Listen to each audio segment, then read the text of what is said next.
Bonjour, ici Michel pour Ciné Techno, et aujourd'hui je vous parle de la première saison de Bull, créée par Paul Attanasio et Phil McGraw, sortie en DVD chez Paramount le 15 août 2017 et mettant en vedette Michael Weatherly, Freddie Rodriguez, Geneva Carr, Jaime Lee Kirchner et Chris Jackson. Dans cette série inspirée de la carrière de Phil McGraw, le Dr Bull, psychologue spécialisé en sciences judiciaires, et son équipe de spécialistes tentent de gagner le procès de chacun de leurs clients et de faire prévaloir la justice en utilisant des méthodes scientifiques pour connaître et manipuler chacun des acteurs du procès. De prime abord, Bull ressemble à beaucoup de séries que l'on connaît. Un patron, une équipe de spécialistes, des situations périlleuses et parfois pas très claires, le travail de chacun qui devient comme un grand casse-tête avec des pièces représentant l'apport de chacun et un résultat final analysé par le patron qui peut voir le big picture.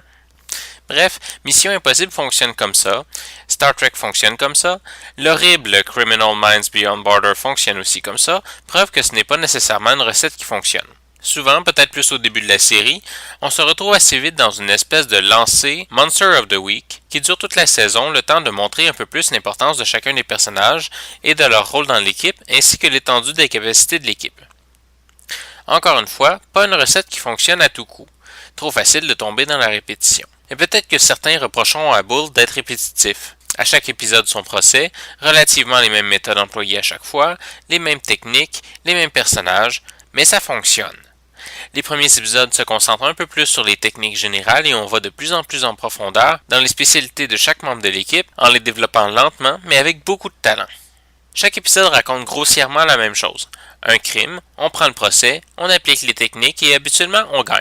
Dans la série, on explique que le taux de réussite est en haut de 95%. On peut donc dire que de ne pas voir perdre Bull est tout de même cohérent avec la série. Alors pourquoi, même en regardant la série pour une critique, à coup de 4, 5 ou même 6 épisodes de suite, on ne s'ennuie pas? Les cas sont intéressants, la science est intéressante, les personnages sont intéressants, bref, toutes les variations entre les épisodes sont intéressantes, en plus du centre dur de la série. Un peu comme Columbo. La structure est toujours la même, on ne se pose plus la question à savoir ce que l'on va voir pendant l'épisode, on se demande quels sont les détails qui vont faire qu'il résout le crime cette fois-ci. Même chose avec Bull. Ce sont les détails, variant d'un épisode à l'autre, qui nous tient accrochés. L'humour, les virages scénaristiques, les surprises. Un détail accroche un peu cependant. Chaque épisode est une histoire. Il n'y a pas de « à suivre », alors que certains procès auraient probablement mérité un peu plus de temps. Le rythme de certains épisodes semble parfois mal contrôlé et on sent que certains éléments auraient mérité un peu plus de développement pour satisfaire un peu plus le public. Cela dit, c'est la première saison et on passe au travers comme un couteau chaud dans du beurre, et à la fin, on en veut plus. La série est présentée en format d'image 16:9, en anglais 5.1 et stéréo avec des sous-titres en anglais. Dans les suppléments, on retrouve les publicités de lancement, un documentaire sur la première saison de Bull, un documentaire sur les décors, une entrevue avec Michael Weatherly, des bloopers et des scènes retirées. En conclusion, je dirais que la première saison de Bull a tout d'un bon début de série. On la regarde du début à la fin, et même avec peu d'éléments plus profonds qui se développent au long des séries, on veut juste regarder le prochain épisode.